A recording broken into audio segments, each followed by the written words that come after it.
আসসালামু আলাইকুম। ওয়ালাইকুম আসসালাম। ভালো আছেন? এই দেখতে পাচ্ছি আপনি মহিষ পালন করছেন, এটা কি আপনার গাভী মহিষ না? এটা গাভী মহিষ। গাভী মহিষ না? কতদিন ধরে এই মহিষ পালনের সঙ্গে থাকেন? আমারে বহুত দিন ধরে পালি। অনেক দিন ধরে পালেন। তা গাভী মহিষ পালন করে কি বুঝতেছেন যে এখানে কি ভালো কিছু সম্ভব? হ্যাঁ হ্যাঁ, ভালো কিছু সম্ভব। আপনার কতদিন পর পর বাচ্চা দেয়? 1 বছর পর পর বাচ্চা। মানে গরুর মতোই প্রতি বছর? প্রতি বছরই।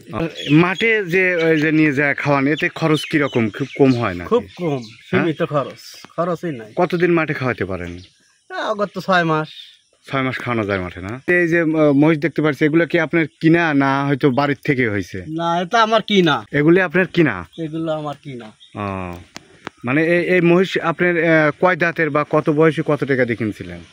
এই মহিষ মানে এখন দাঁতি শাসাই আছে। ও, দাঁতের শেষ? দাঁতি শেষ। ও আচ্ছা, এই দাঁত শেষ হয়ে গেছে, এরকম এক জোড়া মহিষের, গাভী মহিষের দাম কিরকম হতে পারে? এই মহিষ মানে এখন 350 দিয়ে মিলিয়ে আইছি। মানে 3.5 লাখ এক জোড়া? এক জোড়া। মানে এক জোড়া কিনছেন 3.5 লাখ। মানে দাঁত যখন সারে যায়, মানে দাঁত আর থাকে না, তখন সেই মহিষের দাম একটু কম হয়। এই রকম সাইজের মহিষী যদি 2 দাঁতের হইতো বা 4 দাঁতের হইতো বা 6 দাঁতের, তাহলে এর দাম কিরকম আসতো? তাহলে দাম মানে এখন 4 লাখের নিচে পাওয়া যাইতো না, সর্বনিম্ন 4 লাখ জোড়া। জোড়া। ও, ধরেন না এই রকম কোয়ালিটিরই আপনার মনে করেন যে দাঁতে আছে 6টা, তো সেই হিসাবে আপনার কিরকম দাম আসতো? শোনেন, এটা হলো মহিষের কোয়ালিটি বুঝে মনে করেন দাম, এর দামের সাথে কোনো মনে করেন নাই। ও, মানে মহিষের যে একটা কোয়ালিটি আছে, কোয়ালিটি হিসাবে মহিষের দাম হয়। গ্রোথের উপর নির্ভর করে, হ্যাঁ। যে কিরকম সাইজ কিরকম কি এর উপরে নির্ভর করে। তাতে মোটামুটি কেউ যদি এরকম ভাবে মহিষ, এই গাভী মহিষ পাললে মোটামুটি প্রতি বছরে যে বাচ্চা দিবে, এতে খুব ভালো হয় না? আচ্ছা, গরুর অনেক অসুখ বিসুখ হয়, কিন্তু মহিষের না না না না না, মহিষের এরকম অসুখ বিসুখ ওইরকম পরিমাণ মনে করেন মহিষের অসুখ বিসুখ হয় না। মানে মহিষের অসুখ হওয়ার ভিতরে আপনি কি বোঝেন, যে ঠান্ডা থেকে না গরম থেকে না কিভাবে?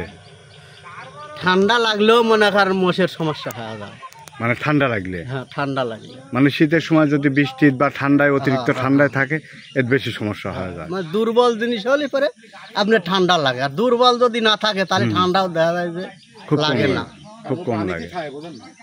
সব মিলে মহিষ পালাটা আপনার পালতেছেন দীর্ঘদিন ধরে, আছে মোটামুটি ভালোই লাভ হচ্ছে? ভালোই লাভ আছে। হ্যাঁ, মানে ডবল আসে আর কি।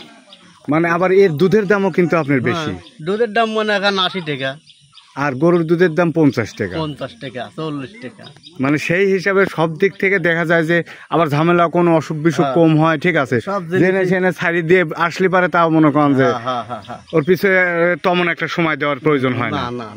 ভাগে বাইরে খায়, মানে মহিষ এই যে আপনার বছরের মধ্যে 6 মাসই বাইরে, তারপরেও যদি কোনো জায়গা যদি থাকে এরকম রাস্তার ধারটা রেডি সেডি দিয়ে মোটামুটি খাওয়ানো যায়।